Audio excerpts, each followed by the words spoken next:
Did you know that elderly abuse, especially in nursing homes, is a prevalent issue in our society? Elderly abuse is an umbrella term that includes physical abuse, sexual abuse, and neglect. Elder abuse can be defined as referring to any knowing, intentional, or negligent action that causes harm or creates a serious risk of harm to an older, vulnerable, or disabled adult, whether harm is intended or not.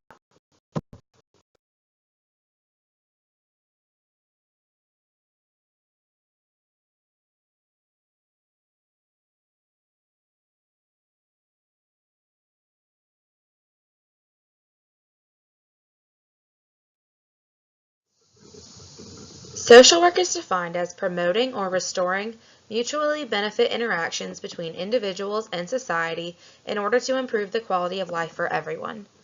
Therefore, if residents in a nursing home are not being treated properly, it is our duty as human beings, specifically social workers, to correct these problems in order to improve the quality of life for these people. This is an issue of interest in social work because the social worker is there to ensure the residents' basic needs as well as long-term needs are being met.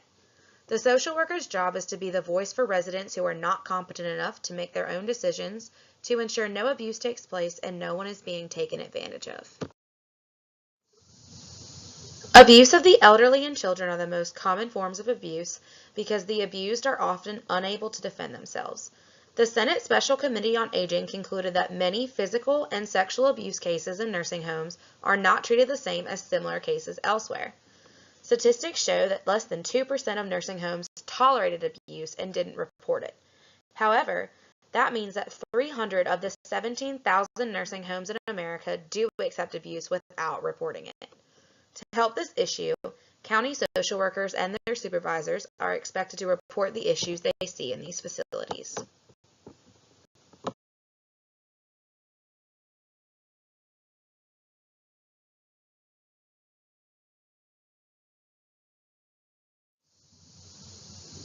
Social workers who work with the elderly are encouraged to look for warning signs of abuse, such as fractures, bruises, burns, and etc.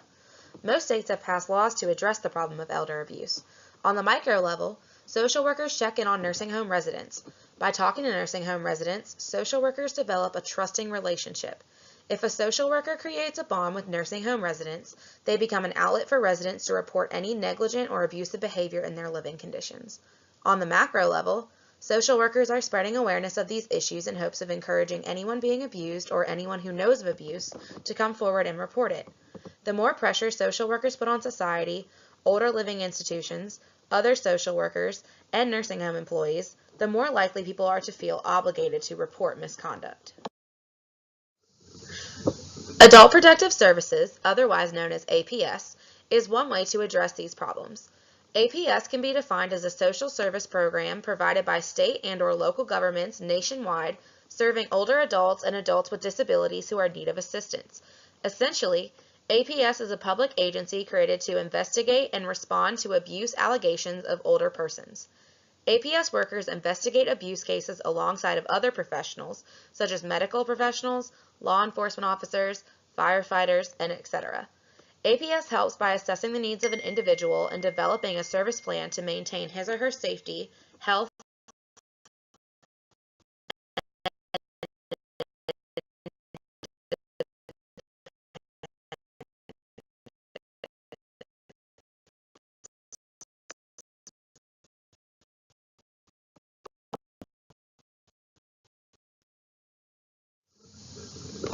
elder abuse can be prevented and it can be stopped.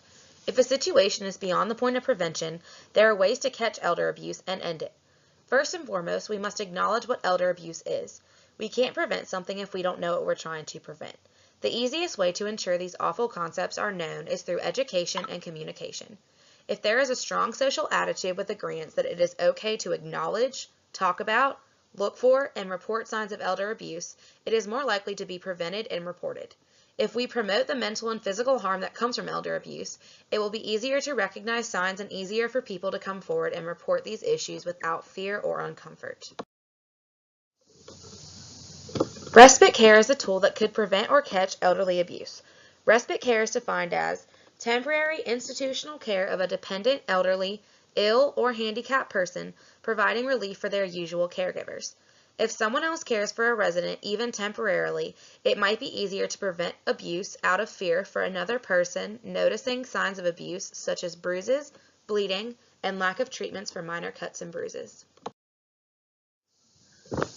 Social circles in nursing homes are also very important. If an elder is secluded without many friends or family, they might be afraid or less inclined to report an abuse. Social interaction leads to dialogue. If an elder has been abused, coping solutions include family, friends, and community support, support groups, and counseling. After being abused, the elder can be left feeling untrustworthy, frightened, angry, scared, and etc. Counseling and support groups can help the abused to work through these feelings. According to the NASW Code of Ethics, the mission of the social work profession is rooted in a set of core values. These values include service, social justice, dignity and worth of the person, importance of human relationships, integrity, and competence. All of these values are extremely relevant to this type of situation. As a social worker, your service is to serve human beings to the best of your ability in order to promote social justice and the dignity and worth of a person. If someone is taking advantage of an elder, they are going against every core value that social work is comprised of. We must make a call to action to stop the abuse of elderly people in nursing homes and prevent future generations